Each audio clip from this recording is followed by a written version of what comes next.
someone coming in to see you as a naturopathic doctor, Yeah. they already know they have asthma, Mm-hmm.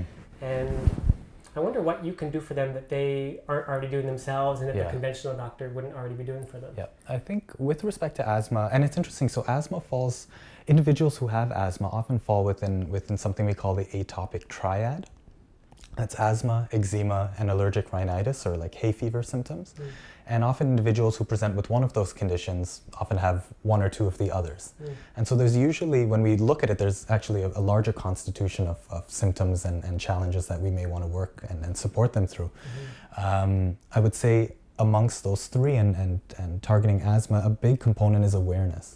I think a lot of individuals are unaware of the specific triggers. And as a result, they're not really cognizant of avoiding those triggers. And that can make it challenging, right? So granted, the puffers, whether it's the bronchodilator or the corticosteroid, they're great, they're gonna help and they're gonna allow you to breathe, which we need. Starting to pay more attention to what triggers exacerbate your symptoms and how to be mindful of avoiding those triggers is a big thing that people can do. And I recommend that to everyone, whether that's journaling or just engaging in discussion with an individual so that you're actively speaking about that can be very helpful. And can you go so far as to do some sort of testing to sometimes figure out what the trigger Yeah, is? there's lung capacity tests, both that can be done in the clinic as well as at home. There are some limitations to both. Certainly the one at home would be valuable just to see the degree to which your lung capacity is affected on a day-to-day basis. And then again, looking at that in comparison to what you've eaten, what environmental or chemical exposures you've been facing.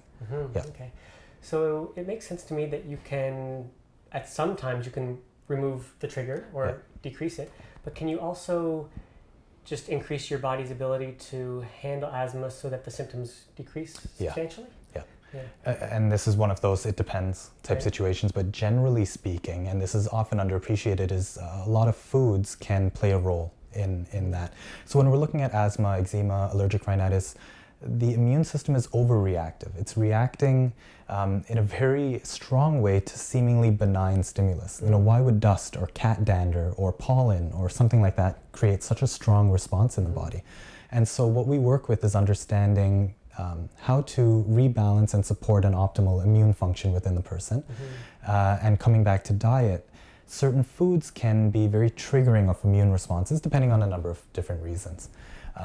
Individuals with asthma, I've seen positive benefit when we at least assess for the role of wheat and gluten, mostly wheat,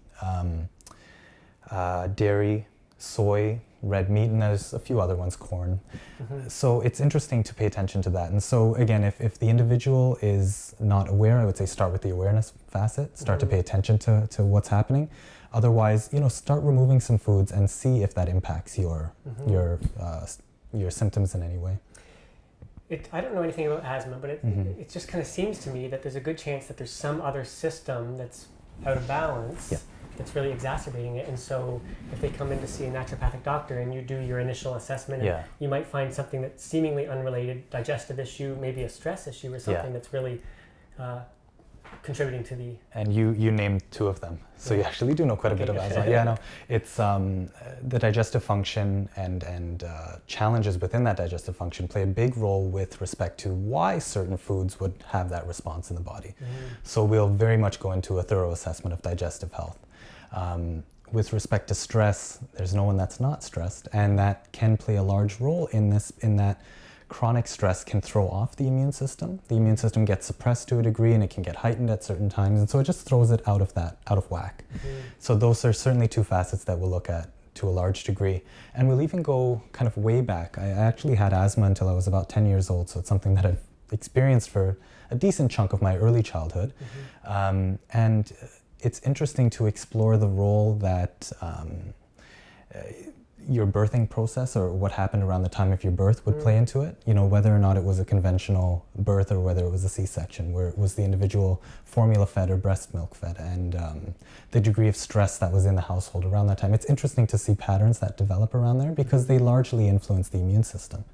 And so we often go way back to try and understand kind of what laid the foundation for this, and then put it in context with respect to where digestive function is now, where stress management is right now. Yeah. Okay, that's great. Yeah.